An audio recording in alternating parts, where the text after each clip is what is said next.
It began with a simple Craigslist listing. Matt had recently moved into a new apartment and needed to sell some of the furniture that didn't fit his smaller space. He posted a few items on Craigslist, an old coffee table, a lamp, and a desk chair, and forgot about it until the emails started rolling in. Most of the messages were straightforward. Is this still available? Or, would you take $20 instead of $30? One buyer even offered to trade for an old guitar, which Matt briefly considered. But then there was a text. The message came late at night, around 11:30 p.m. Still have the chair? I'm very interested. Matt didn't think much of it. People worked late shifts or stayed up browsing online. So he replied, yeah, still available, $30. The response came almost instantly. Great. Can I pick it up now? Matt hesitated. He didn't usually have strangers come to his place late at night, but he figured it would save him time tomorrow. Besides, the guy seemed polite enough. Sure, but I'm on the 3rd floor, so just let me know when you're outside, he texted back. The reply was immediate again. On my way. He waited, scrolling on his phone to pass the time. About 10 minutes later, his phone buzzed. I'm outside. Matt grabbed the chair and started down the hallway. He opened the front door and stepped out onto the landing, expecting to see someone standing at the bottom of the stairs. But the driveway was empty. No car, no person, just the cold night and the faint hum of distant traffic. Matt frowned, holding the chair awkwardly. He stepped back inside and texted, Hey, I don't see you. Where are you? The response came quickly. At your window. A chill ran down Matt's spine. His apartment was on the 3rd floor. There was no way anyone could be outside his window unless they had a ladder, or worse. He put the chair down and moved cautiously toward the window in his living room. The blinds were drawn, but he could see the faint outline of a figure standing in the shadows outside. The phone buzzed in his hand again. I can see you. Matt's heart pounded as he slowly reached for the blinds, his fingers trembling. He yanked them open. Nothing.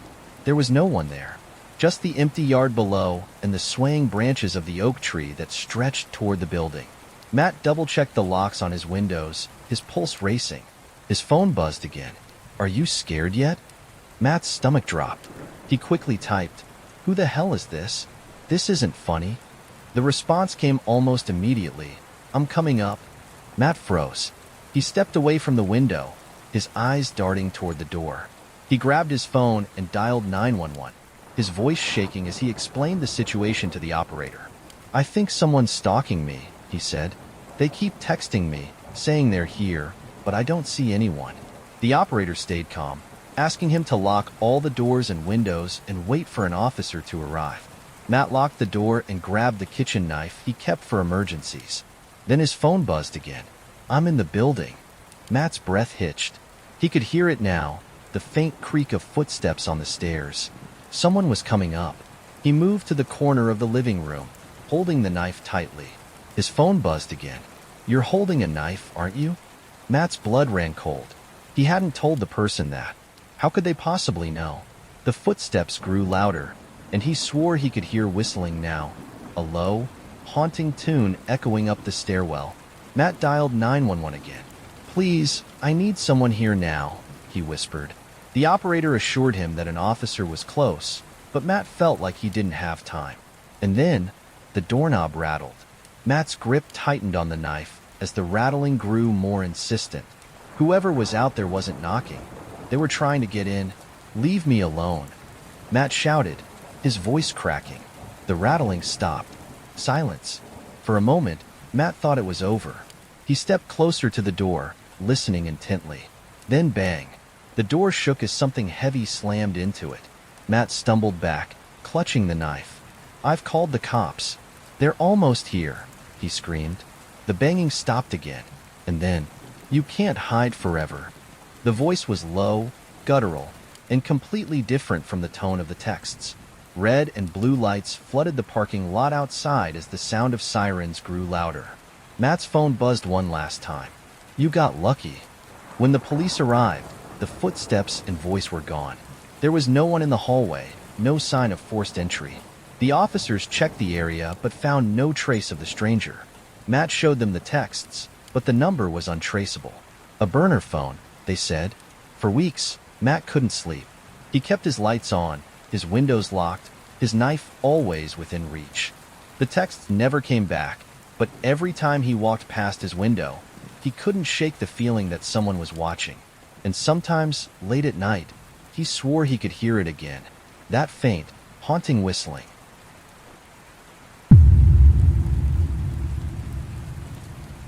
Rachel had always loved antique furniture. There was something about old pieces that fascinated her. How many hands had touched them? How many lives they had been part of? She spent hours browsing flea markets, estate sales, and online listings, always looking for the next hidden treasure. That's how she found the rocking chair. It was listed on Craigslist for only $20, an absolute steal for something that looked so intricately carved and well-made. The seller's photo was grainy, taken in dim lighting, but the elegant curves of the wood still stood out. The description was strangely brief. Old rocking chair. Must go today. No reason for selling. No backstory. Just that one line. Rachel messaged the seller, expecting a delayed response. It was late in the evening, after all, but she got a reply almost instantly. Still available, she had typed. A response came within seconds. Yes, come after 9 p.m. That should have been a red flag, but she had always been the kind of person who ignored red flags when she really wanted something. She went anyway. The house was deeper in the suburbs than she expected, nestled between vacant lots and old, decaying homes that hadn't been touched in years. The closer she got, the more the roads cracked beneath her tires, streetlights becoming fewer and farther between. When she pulled into the driveway, she noticed the house's lifelessness. The windows were dark. The lawn was overgrown. The porch light flickered weakly, like it was on its last breath. The whole place felt abandoned. Her phone buzzed. Come around back? Rachel hesitated, staring at the message. Something about it felt wrong. Most Craigslist sellers greeted buyers at the front door, cash in hand. But against her better judgment, she grabbed her purse and stepped out of the car. The backyard was even worse. The grass was dead and overgrown, the wooden fence leaning at an unnatural angle, as if something had pushed against it from the other side. An old swing set stood in the corner, the chains rusting, the seats swaying even though there was no wind. She walked cautiously toward the back steps, her heart beating a little faster than she cared to admit. Then, a voice. "You're here for the chair?" Rachel flinched. A man stood at the top of the back steps. Tall, thin, too still. The dim porch light barely illuminated him, but she could make out his hollow cheeks, sunken eyes, bony hands gripping the railing.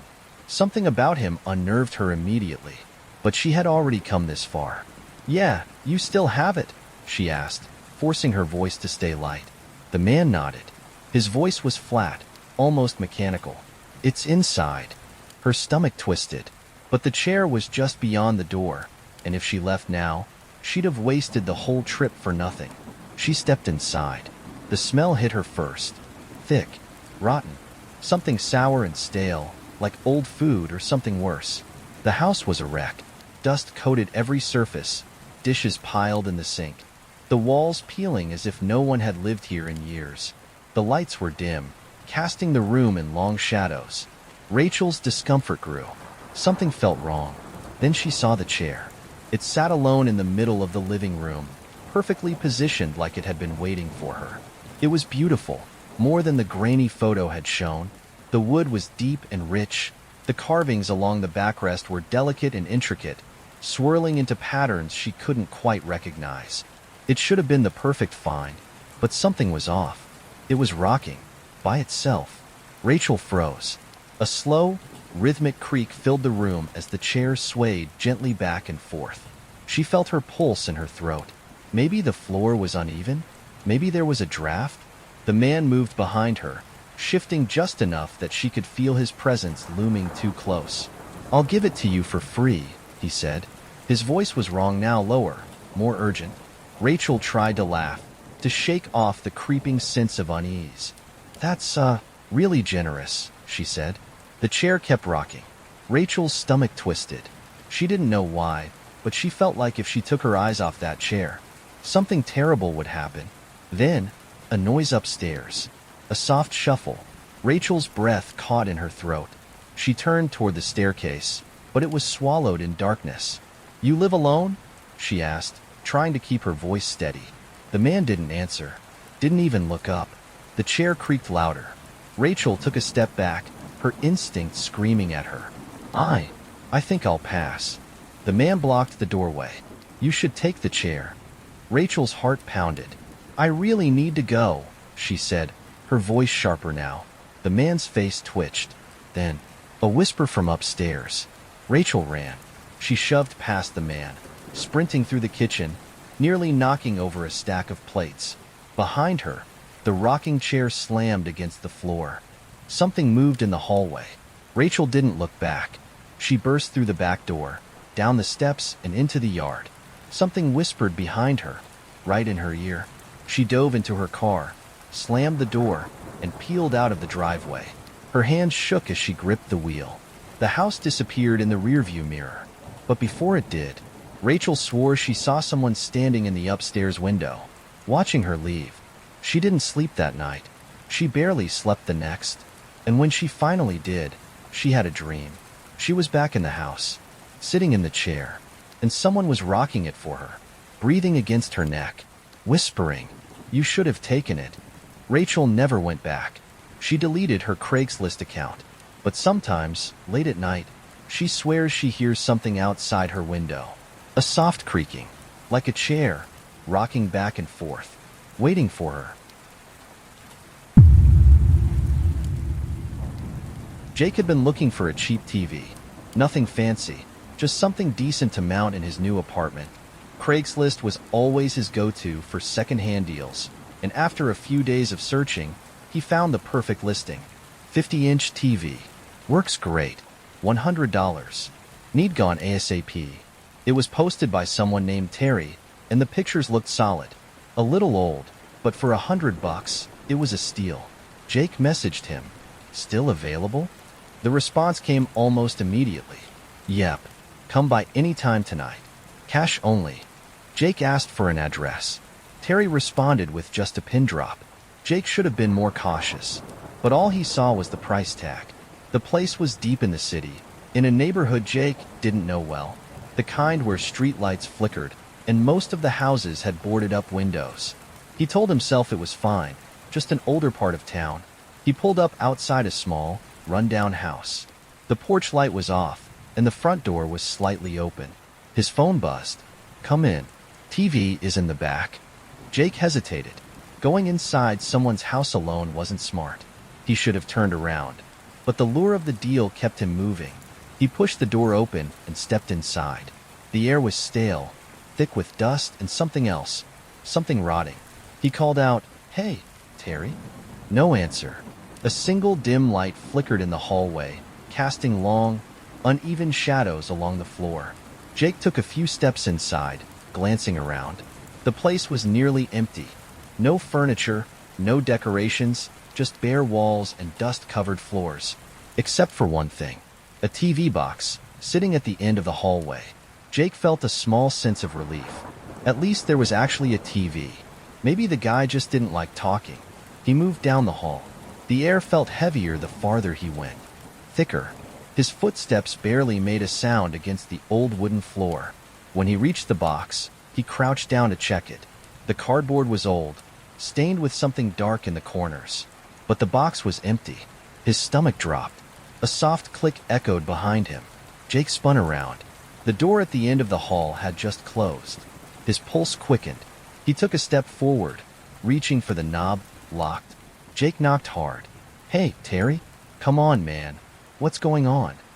Silence. He banged harder. "Let me out." Still nothing. His phone buzzed. A new message from Terry. "Stay quiet." Jake's blood turned to ice. His fingers trembled as he typed back. "What the hell is this?" The 3 dots appeared. Then another message. "He's coming." Jake's breath caught. The air around him shifted. Something was moving in the next room. A slow, deliberate creak echoed from the other side of the wall. Jake's skin prickled. Then, a breath. Long, deep. Too close. Jake backed away from the door, his chest tightening. He looked for another way out. A window, a vent, anything. There was nothing. His phone buzzed again. Don't move. Jake barely had time to process the message before the doorknob turned. The door creaked open. The room beyond was pitch black. Jake couldn't see anything, but he could hear something. Footsteps. Slow. Heavy. Coming closer. A low, rattling breath filled the space. Then, a whisper. You shouldn't be here. Jake bolted. He threw himself against the opposite wall, feeling for a way out. His hands hit a closet door. He yanked it open and stumbled inside, slamming it shut just as something moved into the hallway. Jake pressed himself against the back wall, forcing himself to breathe quietly. Through the slats of the closet door, he could see a shape. Tall. Too tall. Its head nearly touched the ceiling. It stood just outside the closet, waiting. Jake's phone buzzed again. His fingers fumbled as he pulled it out, heart hammering. A new message. If you run, he'll chase you. Terry was watching this happen. Jake was not alone. The figure shifted. It moved slowly, stepping toward the closet. Jake's muscles locked. The thing's fingers curled around the closet door. It pulled. The door rattled. Jake held his breath. A long, unnatural pause. Then, the front door slammed open. Footsteps. Fast. Human. A voice shouted, H-E-Y. The figure vanished. The closet door swung open, and Jake nearly fell forward. A different man stood in the doorway. Older, worn-looking, breathing hard. Terry? Jake gasped. The man nodded once. Come on, he said. We don't have much time. Terry dragged Jake out of the house, moving fast. Jake didn't question it. He just ran. The second they hit the driveway, Terry spun, slamming the front door shut. He pressed his back against it, his breathing ragged. Jake bent over, gasping for air. The hell was that? He choked out. Terry wiped sweat from his forehead. You're lucky I saw your message in time. Jake stared at him. Who was that? Terry's face was pale. I don't know, he admitted. I bought this place a month ago. Every time I go inside, something locks me in.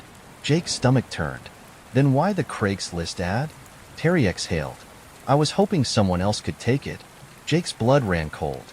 You mean the TV? Terry shook his head. No, the house. Jake turned back. The porch light flickered, and through the living room window, something watched them go.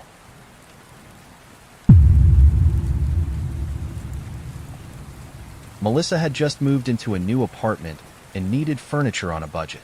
She had spent hours scrolling through Craigslist, hoping to find decent secondhand pieces without breaking the bank. That's when she found the couch. It was a large sectional, dark gray, barely used, only $50. The kind of deal that seemed too good to be true. The listing was brief. Large sectional couch, $50. Must pick up today. No reason for selling. No mention of pets, stains, or damage. Just a vague, almost desperate-sounding post. She sent a message. Still available?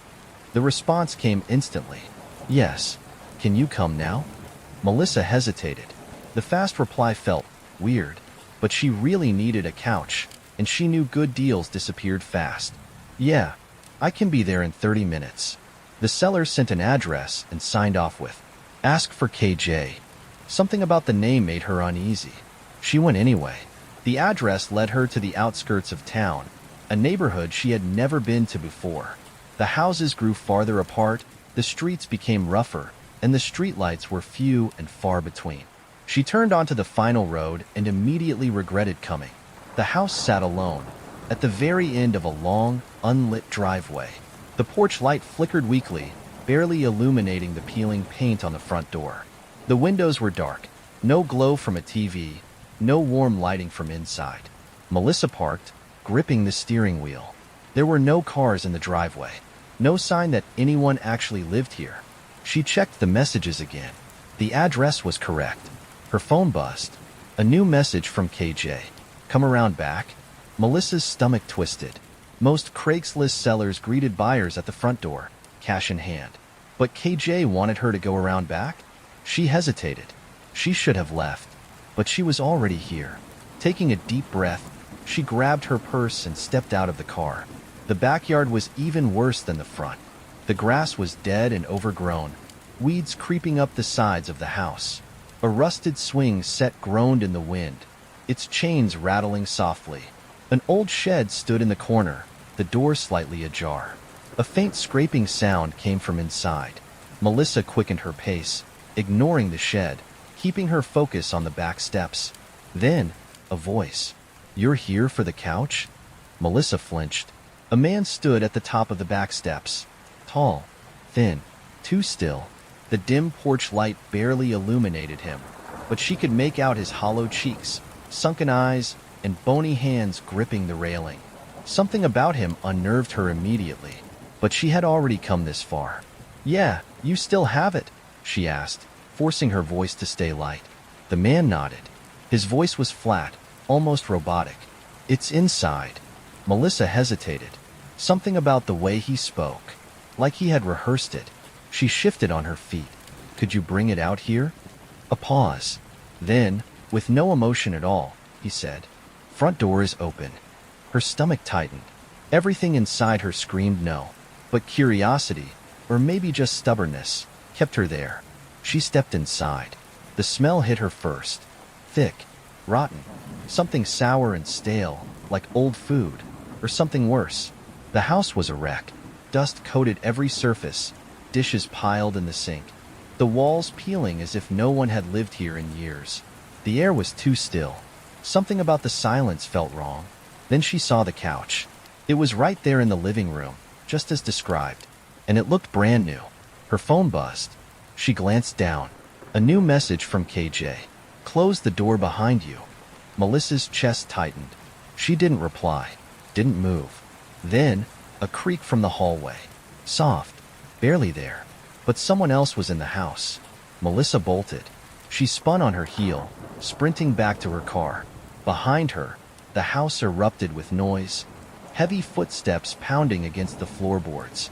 She dove into the driver's seat, slammed the door shut, and hit the locks just as a figure lunged onto the porch. Melissa's breath caught. The man was tall, gaunt, his face obscured by the porch light's flickering glow. He pressed his hand against the window, fingers splayed, staring at her with wide, unblinking eyes. Then, he grinned, and he held up a key. Melissa's blood turned to ice. He had a key to her apartment. She didn't remember driving home, didn't remember how she got through the front door with shaking hands, her whole body locked in panic mode. But when she was finally inside, she triple-checked the locks and collapsed onto the couch, heart racing. Her phone buzzed. A text. From KJ. "See you later, smiley face." Melissa's stomach churned. Her hands were still shaking as she blocked the number. She tried to convince herself it was just a scare tactic, that there was no way he actually had her address. But that night, she couldn't sleep. And at 3:42 a.m., she heard it. A soft rattle at her front door. Melissa sat up, heart pounding. Then, the doorknob twisted. Slowly, deliberately, like someone was testing the lock. Her breath hitched. She reached for her phone, hands trembling, dialing 911 as she crept toward the peephole. She didn't want to look, but she had to. She pressed her eye against the peephole and nearly screamed. KJ was standing there, smiling, holding up her house key. The police arrived fast. By the time they got there, KJ was gone. No sign of forced entry. No sign of him at all. The only proof that he had been there? A set of muddy footprints outside her door, and a single text, sent at 3:43 a.m. "Next time, lock your window." Melissa never found out how he got her key, but she moved the next day. And to this day, she never, ever buys from Craigslist again.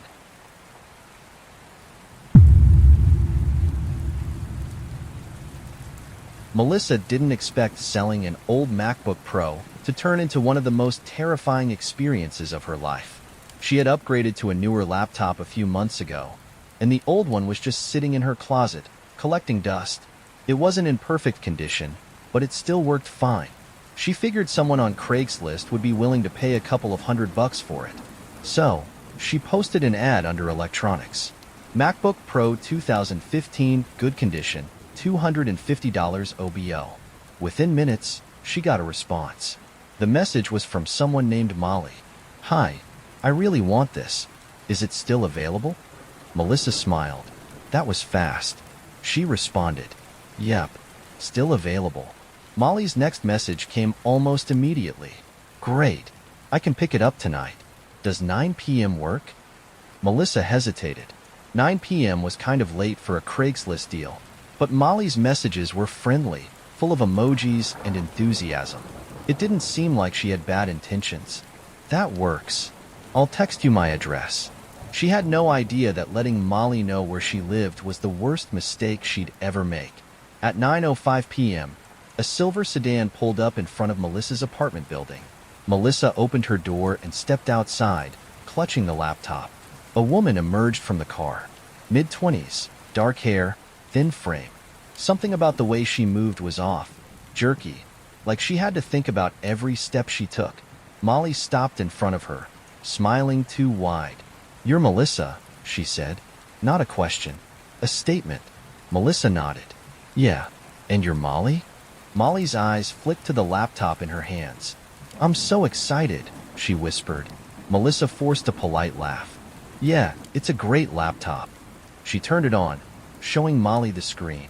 "Everything works fine. Battery holds a charge. I reset it, so it's good to go." Molly didn't even look at it. She was staring at Melissa instead. Melissa shifted uncomfortably. After a few seconds of silence, Molly blinked rapidly. "Oh, right. Money." She reached into her purse, hands trembling, and pulled out a wad of cash. Melissa took the money, relieved. Craigslist deals were always awkward, but at least this one was done. "Thanks," she said. "Hope you enjoy it." Molly's smile widened. Then, softly, she said, "Oh, I will." She turned, walked back to her car, and drove away. Melissa exhaled. Weird girl, but whatever. The deal was done. She locked her door and went to bed. At 3:14 a.m., she woke up because someone was standing outside her window. Melissa's apartment was on the ground floor, and there, pressed against the glass, was Molly. Her hands were flat against the window pane, her breath fogging up the glass. Melissa froze. Molly's lips moved. Melissa couldn't hear the words, but she could read them. "Let me in." Melissa's chest tightened. "No, no, no, no." She scrambled for her phone, hands shaking, heart slamming against her ribs. As soon as she unlocked it, her screen lit up with notifications. Texts. From Molly. 9:47 p.m. "It was so nice meeting you." 10:32 p.m. "You seem really cool. I feel like we're already friends." 12:04 a.m. "I just got home. I keep thinking about our conversation." 12:55 a.m. "I bet we have so much in common. Do you like horror movies?" 1:22 a.m. "You should let me inside." Melissa's hands shook as she typed. "What the hell is wrong with you? Leave." Outside, Molly's phone lit up in the darkness. She read the message. Then, slowly, she started laughing. Melissa called 911. Her voice was barely a whisper. "There's a woman outside my window," she choked out. "She won't leave. She knows my name." The operator's tone shifted instantly. "Stay inside. Keep your doors locked. Officers are on the way." Outside, Molly stopped laughing. Her head tilted slowly, as if she could hear the 911 operator. Then, she reached into her bag and held up the MacBook. Melissa's blood ran cold. Molly had scratched something into the metal case. 2 words. "Hi, Melissa." Melissa's stomach twisted. Then, still holding the laptop, Molly raised her other hand and started knocking on the window. Soft, rhythmic, like a lullaby. The police arrived 7 minutes later. By then, Molly was gone. The officers found footprints in the dirt outside the window. They found the MacBook on the ground, but no sign of her. One officer frowned. "You say she bought this laptop?" Melissa nodded, still shaking. The officer held up the cash. It was fake. All of it. Melissa felt like she was going to be sick. "Do you know her last name?" one of the cops asked. Melissa grabbed her phone, scrolling through Craigslist. The listing was gone. Her entire message history with Molly had vanished, like she had never existed. Melissa moved the next day. She deleted her Craigslist account, but even now, years later, she still wakes up some nights, heart pounding, feeling like someone is watching her. And sometimes, there's knocking at the window, soft, rhythmic, like a lullaby.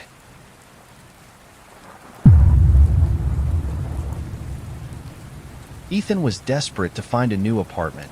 His lease was ending soon, and every place he toured was either too expensive, too run down, or had a waiting list a mile long. That's why, when he found a Craigslist ad for a one-bedroom apartment downtown for only $700 a month, he jumped on it. The listing seemed perfect, spacious, newly renovated, utilities included. The pictures showed a modern kitchen, hardwood floors, and large windows overlooking the city. The best part? No credit check. Move-in ready. First come, first served. Ethan knew he had to act fast. He texted the number in the ad. "Hey, I'm really interested in the apartment. Is it still available?" The reply came almost instantly. "Yes, I can show it to you tonight. 9 p.m., okay?" Ethan hesitated. 9 p.m. was late for a showing, but he was running out of options. "Sounds good. What's the address?" The response came seconds later. A location downtown. No apartment number. Just an address. That should have been the first red flag. The place was in a quiet part of the city, tucked between abandoned warehouses and half-empty office buildings. When Ethan arrived, he expected to see other potential renters waiting outside. The listing had said first come, first served, after all. But the street was empty. No cars. No people. Just a dark, quiet building with a single flickering light above the entrance. His phone buzzed. "I'm inside. Doors open." A chill ran down Ethan's spine. Something about this didn't feel right, but his desperation outweighed his fear. He took a breath and stepped inside. The lobby was dark. No furniture. No decorations. Just bare concrete walls and a musty smell that made his nose wrinkle. A single hallway stretched ahead, lined with closed doors. At the end of the hall, a shadow moved. Then, footsteps. Slow, deliberate. A tall, thin man emerged from the darkness. Pale skin, sunken eyes. His smile was too wide. "You must be Ethan," he said. His voice was flat, unnaturally calm. Ethan forced a smile. "Yeah, I messaged about the apartment." The man nodded. "Follow me." He turned and walked down the hall without waiting. Ethan hesitated. Something about this man, about this entire situation, felt off. But he needed a place. So he followed. The man led him to apartment 304. He unlocked the door and stepped aside. "Go ahead," he said. "Take a look around." Ethan hesitated before stepping inside. The apartment was wrong. The pictures in the listing had shown a modern, newly renovated unit. This place was filthy. The floors were stained, the wallpaper peeling, the air thick with the smell of mildew and something metallic. He turned to the man. "This doesn't look like the pictures." The man's smile didn't fade. Pictures can be deceiving. Ethan's stomach twisted. Then, the door slammed shut behind him, and he heard the lock click. Ethan spun around, his heart pounding. "Hey!" The man was still smiling, but now, his expression was different. "Hungry." "You'll do," he murmured. Ethan's breath caught. Something was wrong. His instinct screamed at him to run. He grabbed the doorknob and twisted hard. Locked. His pulse skyrocketed. "Open the door," he said, trying to keep his voice steady. The man just stood there, his head tilted slightly, as if listening to something Ethan couldn't hear. Then, in a voice barely above a whisper, he said, "You shouldn't have come here."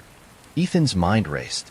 He looked around for another exit, a window, a fire escape, anything. Then he noticed something. The apartment wasn't empty. There was a mattress in the corner, stained, sunken in the middle, and beside it, a pile of clothes, men's clothes, all different sizes. Ethan's stomach twisted violently. He took a step back. The man's smile widened. "You're not the first," he whispered. Ethan's chest tightened. His phone was still in his pocket. If he could just call for help. The man's eyes flickered to his hand. Then he lunged. Ethan dodged just in time. The man hit the wall, stumbled, then turned with unnatural speed. Ethan sprinted for the window, his breath ragged. He grabbed the frame, yanked it up, nailed shut. The man laughed. Ethan turned, heart hammering. The man was blocking the door now. "You don't get to leave," he said. His voice was wrong now, thick with something dark and gleeful. Ethan's eyes darted around the room, desperate. Then, his foot hit something. Metal. A rusty pipe. He grabbed it without thinking. The man took a step forward. Ethan swung hard. The pipe connected with the man's ribs. A sickening crack. The man collapsed, gasping. Ethan didn't hesitate. He kicked the door as hard as he could. Once. Twice. The wood splintered. A third kick, and it burst open. Ethan ran. He didn't stop running until he was outside, sprinting down the street, lungs burning. He didn't look back. Didn't want to know if the man was chasing him. His phone buzzed in his pocket. A text. From the same number as before. Ethan's breath caught as he read it. "You shouldn't have run." He blocked the number. The next day, Ethan reported the address to the police. When they went to investigate, the building was empty. No furniture. No stained mattress. No sign that anyone had lived there in years. The listing had vanished from Craigslist, and the number? Disconnected. Ethan moved in with a friend after that. But sometimes, at night, he swears he hears it. A slow, deliberate knock at his bedroom door. And when he checks his phone, there's always a new message. From a number that doesn't exist. "I found you."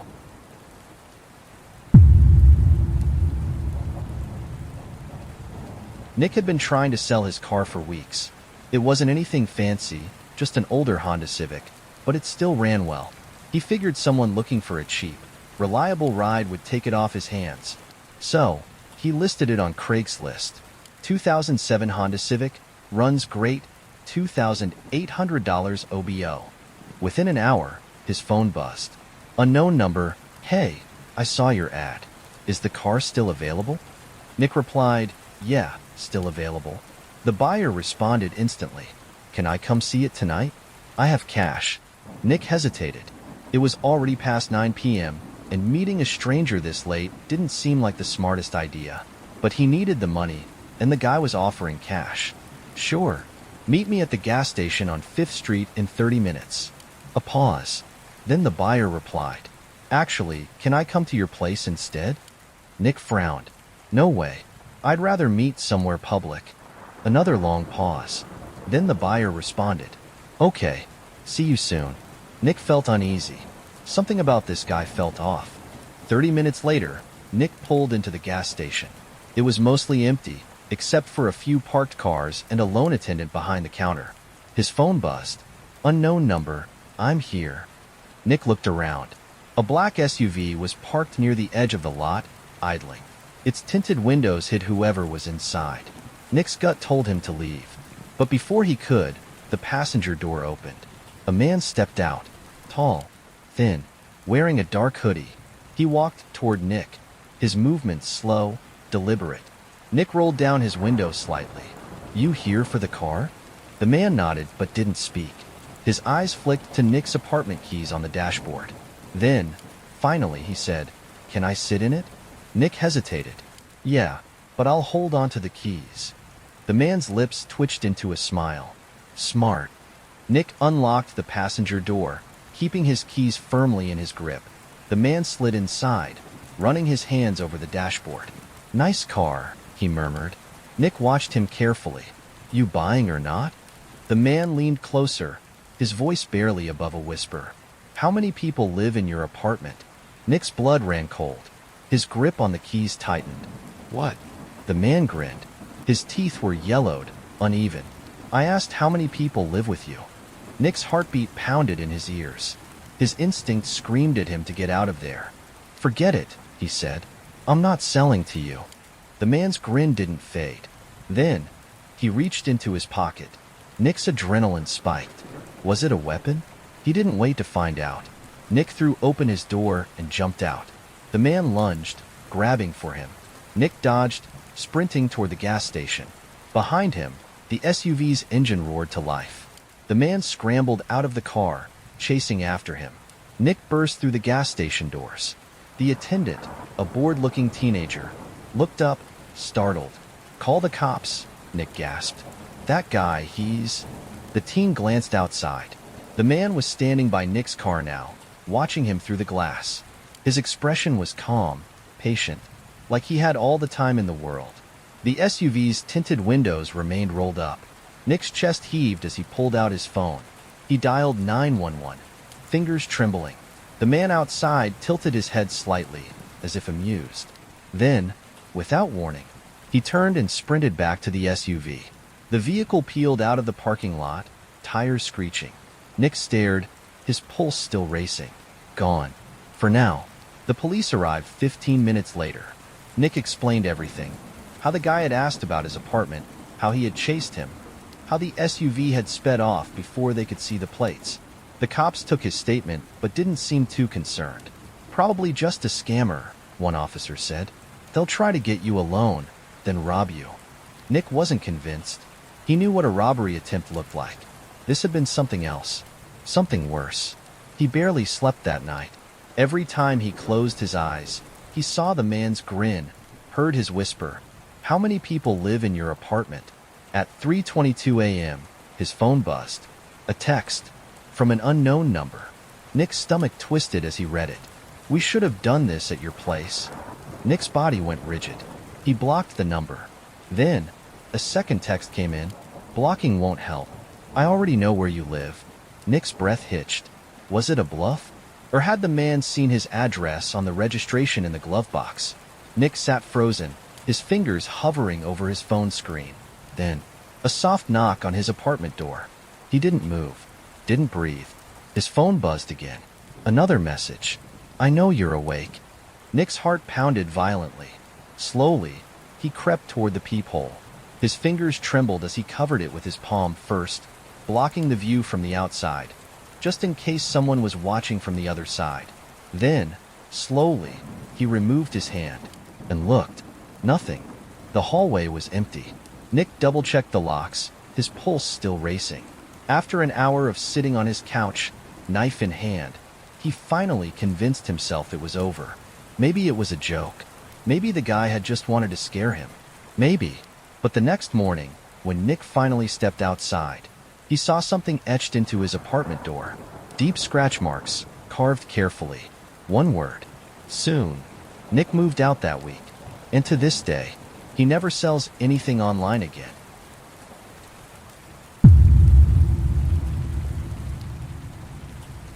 Eric had been looking for a cheap couch for his new apartment. Moving into his own place had already drained his savings, and he wasn't about to spend hundreds of dollars on some overpriced furniture store. Craigslist was the perfect option. He'd scored plenty of good deals there before. That's how he found the listing. Large sectional couch, free. Just pick it up. The photos were decent. The couch looked old but clean. Nothing fancy, but it would do. The description was short. Moving out. Couch needs to go today. Eric didn't hesitate. Free was free. He messaged the seller. Still available? The response came immediately. Yes. Come by tonight. He checked the address. It was just outside town, near the woods. A little far, but not unreasonable. What time? He asked. The reply made him pause. After midnight. That should have been a red flag, but Eric just shrugged. Maybe the guy worked late. He texted back, "Sounds good." He had no idea he was walking into a nightmare. At 12:15 a.m., Eric pulled up to the house. It was deep in the woods, far from any neighbors. The house itself was old and sagging, its windows dark. There were no other cars in the driveway. Eric sat in his car, unease settling in his stomach. Why was the house completely dark if someone was expecting him? His phone buzzed. "Come around back?" Eric frowned. Most people selling furniture would bring it to the front porch. Why the back? Another text. "Garage door is open. You can drive in." Eric turned his head. Sure enough, the garage door was slightly raised, revealing pitch blackness beyond it. Something about it made his skin crawl. He hesitated. Then, his phone buzzed again. Hurry. His instinct screamed to no, but the lure of a free couch kept him from leaving. He pulled into the garage. The second his tires crossed the threshold, the garage door slammed shut behind him. Eric's chest tightened. He killed the engine, gripping the steering wheel. The darkness in the garage was absolute. His phone buzzed. A new message. Come inside. Eric's breath hitched. This was wrong. He turned to put his car in reverse. The garage door wouldn't open. The button did nothing. Panic started creeping in. Then, footsteps. Slow, deliberate footsteps. Coming from inside the house. Then, the door to the house creaked open. A figure stood in the doorway. Tall, draped in a long, dark robe. Eric's blood ran cold. The figure raised one hand and beckoned. Eric froze. His pulse pounded in his ears. The figure just stood there, silent, waiting. Eric's fight or flight kicked in. He yanked his door handle, locked. He fumbled for the unlock button. The second he hit it, the figure moved. Not walked, glided. Fast, too fast. It rushed toward his car. Eric screamed and slammed his fist against the horn. The second the sound rang out, the figure vanished. Eric's breath came in shaky gasps. His hands trembled as he reached for his phone. Dialed 911. No signal. Of course. His chest rose and fell in panicked breaths. He had to get out. He tried the door again. Still locked. Then, from outside the car, another knock. Soft. Rhythmic. Like fingernails tapping on glass. Eric slowly turned his head and saw a second figure standing at the passenger window, staring. Another robe. Another hidden face. Then, a third figure stepped into view. Then a fourth. Then a fifth. Eric's stomach dropped. They were surrounding his car. Eric's body locked up. The figures stood motionless, just watching. Then, as if on cue, they all stepped forward at the same time. Eric's heart slammed in his chest. He tried the door again. Still locked. The figures moved closer. Then, they began whispering. Low, hissing whispers. Words he couldn't understand. The sound crawled into his ears, into his bones. His hands shook as he reached for his phone. No signal. His only option was to run. But how? Then, one of the figures raised a hand and placed it flat against the windshield. A pale, withered hand. The fingers were too long, the nails too sharp. And then, the windshield cracked. Eric snapped. He threw his shoulder into the door. It finally unlocked. He shoved it open, bolting out of the car. The figures didn't move, just stood there, watching. Eric ran. Through the garage, through the dark backyard, into the woods. The whispers followed him, slithering through the trees. His lungs burned, his legs ached, but he kept running. Then, his foot caught on something. He fell hard. The air rushed out of his lungs. Dirt filled his mouth. He pushed himself up and froze because he had fallen into a pit. The pit was deep. At the bottom, more robes. But these weren't standing. They were discarded, wrinkled, empty, like something had crawled out of them. Then, a whisper. But this time, it was inside the pit with him. Eric scrambled out, clawing at the dirt. He ran faster than he ever had in his life. Didn't stop until he hit the road. Didn't stop until he saw headlights. A car slowed down. The driver rolled down the window. "You okay, man?" Eric could barely breathe. Behind him, in the woods, the whispers faded, but he knew they were still there, waiting, watching. The next day, Eric went back, with the police. But the house? Empty. The garage? Gone. Like it had never existed. There was no couch, no robes, no pit, nothing.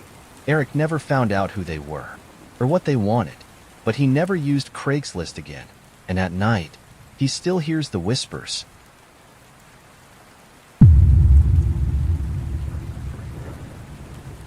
Kyle had been selling his old car for a couple of weeks with no luck. It was a 2010 Toyota Corolla, not flashy, but still in good shape. He had priced it fairly at $3,500 and figured someone on Craigslist would grab it soon. Finally, one evening, he got a text. Unknown number, "Hey, I saw your ad. Is the car still available?" Kyle quickly replied, "Yep, still available." The response came almost instantly. "Cool. Can I come see it tonight? I have cash." Kyle hesitated. It was already past 8 p.m., and something about meeting a stranger this late felt off. Still, he needed the money. "Sure. Let's meet at the gas station on 12th Street. A pause. Then the buyer replied, "Can't you just meet at your place? It'd be easier." Kyle frowned. "No way." He typed back, "I'd rather meet somewhere public." Another long pause. Then the buyer responded, "Fine. See you in 30 minutes." Kyle couldn't shake the uneasy feeling settling in his stomach. 30 minutes later, Kyle pulled into the gas station parking lot. The lot was mostly empty, except for a few parked cars and a loan attendant inside the mini-mart. His phone buzzed. "Unknown number. I'm here." Kyle looked around. A beat-up black sedan was parked near the edge of the lot, its windows tinted dark. A man stepped out, tall, slender, wearing a hoodie pulled low over his face. Kyle's grip on the steering wheel tightened. Something about the guy felt wrong. The man walked toward him slowly, deliberately, his hands stuffed in his pockets.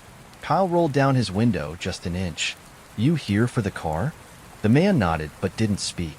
Then, finally, he said, "Can I sit in it?" Kyle hesitated. "Yeah, but I'll hold on to the keys." The man grinned. "Smart." Kyle unlocked the passenger door, keeping his keys firmly in his grip. The man slid inside, running his hands over the dashboard. "Nice car," he murmured. Kyle watched him carefully. "You serious about buying?" The man leaned back, his voice barely above a whisper. "How long have you lived here?" Kyle's blood ran cold. His fingers curled tighter around the keys. "What?" The man smiled, but it didn't reach his eyes. "I asked how long you've lived in this apartment complex." Kyle's pulse spiked. How did he know where Kyle lived? His stomach twisted as a realization hit him. This guy had followed him here. Kyle swallowed hard. "You buying the car or not?" he asked, keeping his voice firm. The man just stared at him. Then, he reached into his hoodie pocket. Kyle's adrenaline spiked. He didn't wait to find out what was inside. Kyle threw open his door and bolted. The man lunged, grabbing for him. Kyle dodged, sprinting toward the mini-mart. Behind him, the sedan's engine roared to life. Kyle burst through the gas station doors. The attendant, a bored-looking teenager, looked up, startled. "Call the cops," Kyle gasped. "That guy, he's..." The teen glanced outside. The man was standing by Kyle's car now, watching him through the glass. His expression was calm, patient, like he had all the time in the world. Then, he turned and sprinted back to the sedan. The vehicle peeled out of the parking lot, tires screeching. Kyle stared, his pulse still racing. Gone. For now. The police arrived 15 minutes later. Kyle explained everything. How the guy had asked about his apartment, how he had chased him, how the sedan had sped off before they could see the plates. The cops took his statement but didn't seem too concerned. "Probably just a scammer," one officer said. "They'll try to get you a loan, then rob you." Kyle wasn't convinced. He knew what a robbery attempt looked like. This had been something else. Something worse. He barely slept that night. Every time he closed his eyes, he saw the man's grin, heard his whisper, "How long have you lived here?" At 3:22 a.m., his phone buzzed. A text from an unknown number. Kyle's stomach twisted as he read it. "You should have let me in." Kyle's body went rigid. He blocked the number. Then, a second text came in. "Blocking won't help. I already know where you live." Kyle's breath hitched. Was it a bluff? Or had the man seen his address on the registration in the glove box? Kyle sat frozen, his fingers hovering over his phone screen. Then, a soft knock on his apartment door. He didn't move, didn't breathe. His phone buzzed again. Another message. "I know you're awake." Kyle's heart pounded violently. Slowly, he crept toward the peephole. His fingers trembled as he covered it with his palm first, blocking the view from the outside, just in case someone was watching from the other side. Then, slowly, he removed his hand and looked. Nothing. The hallway was empty. Kyle double-checked the locks, his pulse still racing. After an hour of sitting on his couch, knife in hand, he finally convinced himself it was over. Maybe it was a joke. Maybe the guy had just wanted to scare him. Maybe. But the next morning, when Kyle finally stepped outside, he saw something etched into his apartment door. Deep scratch marks, carved carefully. One word. Soon. Kyle moved out that week. And to this day, he never sells anything online again.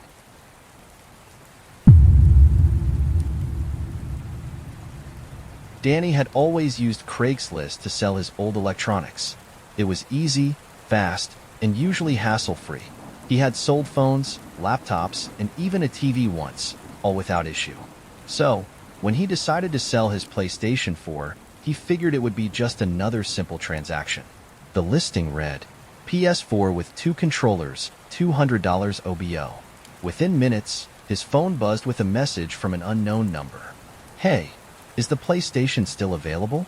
Danny replied, "Yeah, still got it." The response came immediately. "Awesome. I really want it. I can pick it up tonight. Cash in hand." Danny hesitated. It was already past 10 p.m., and meeting a stranger that late wasn't ideal. But he needed the money, and the guy seemed eager. "Sure. Meet me at the gas station on 8th Street. A pause. Then the buyer replied, "Can I just pick it up at your place?" Danny frowned. That was a hard no. "I'd rather meet somewhere public." Another long pause. Then the buyer responded, "Okay, see you soon." Danny felt a slight unease creeping in, but he shook it off. He had no idea how much he'd regret that decision. 30 minutes later, Danny pulled into the gas station. It was nearly empty, except for a few parked cars and the glow of the mini-mart's flickering lights. His phone buzzed again. "Unknown number, I'm here." Danny looked around. A black SUV sat at the edge of the lot, its engine running. The windows were too dark to see inside. His gut told him to leave. But before he could, the passenger door opened. A man stepped out, tall, wearing a hoodie pulled low over his face. He walked toward Danny's car too slowly, like he was savoring the moment. Danny tightened his grip on the PlayStation. The man reached his driver's side window and leaned down slightly, his face hidden in the shadows of his hood. "You here for the PlayStation?" Danny asked. The man nodded but didn't speak. Then, his eyes flicked to Danny's apartment keys on the dashboard. A slow, unnerving grin spread across his face. "How long have you lived there?" Danny's blood ran cold. His fingers clenched around his keys. "What?" The man didn't blink. "I asked how long you've lived in your apartment." Danny's stomach twisted. How did this guy know where he lived? Had he followed him here? Danny forced a chuckle, trying to keep his voice steady. "Dude, you buying the PlayStation or not?" The man didn't answer. Then, he reached into his hoodie pocket. Danny's adrenaline spiked. Was it a gun? A knife? He didn't wait to find out. Danny threw open his car door and bolted. The man lunged, grabbing for him. Danny dodged, sprinting toward the gas station. Behind him, the SUV's engine roared to life. Danny burst through the gas station doors. The attendant, a tired-looking teenager, looked up, startled. "Call the cops," Danny gasped. "That guy, he's..." The teen glanced outside. The man was standing by Danny's car now, just watching him through the glass. His expression was calm, patient, like he had all the time in the world. Then, he turned and sprinted back to the SUV. The vehicle peeled out of the parking lot, tires screeching. Danny watched until the taillights disappeared into the night. The police arrived 15 minutes later. Danny told them everything. How the guy had asked about his apartment, how he had chased him, how the SUV had sped off before they could see the plates. One officer took notes, then shrugged. "Probably just some creep trying to steal from you." Danny wasn't convinced. This wasn't about robbing him. It was about something else. He barely slept that night. At 3:22 a.m., his phone buzzed. A text from an unknown number. Danny's stomach twisted as he read it. "I liked your apartment." Danny's blood turned to ice. He blocked the number. Then, another text came in. "Blocking won't help. I already know where you live." Danny's breath hitched. Then, a soft knock on his apartment door. He didn't move, didn't breathe. His phone buzzed again. Another message. "I know you're awake." Danny's heart pounded violently. Slowly, he crept toward the peephole. His fingers trembled as he covered it with his palm first, blocking the view from the outside, just in case someone was watching from the other side. Then, slowly, he removed his hand and looked. Nothing. The hallway was empty. Danny double-checked the locks, his pulse still racing. After an hour of sitting on his couch, knife in hand, he finally convinced himself it was over. Maybe it was a joke. Maybe the guy had just wanted to scare him. Maybe. But the next morning, when Danny finally stepped outside, he saw something etched into his apartment door. Deep scratch marks, carved carefully. One word. Soon. Danny didn't stay to find out what it meant. He packed a bag, canceled his lease, and left town that same week. He never heard from the man again. But sometimes, in the dead of night, he swears he can still hear it. That soft knock at his door.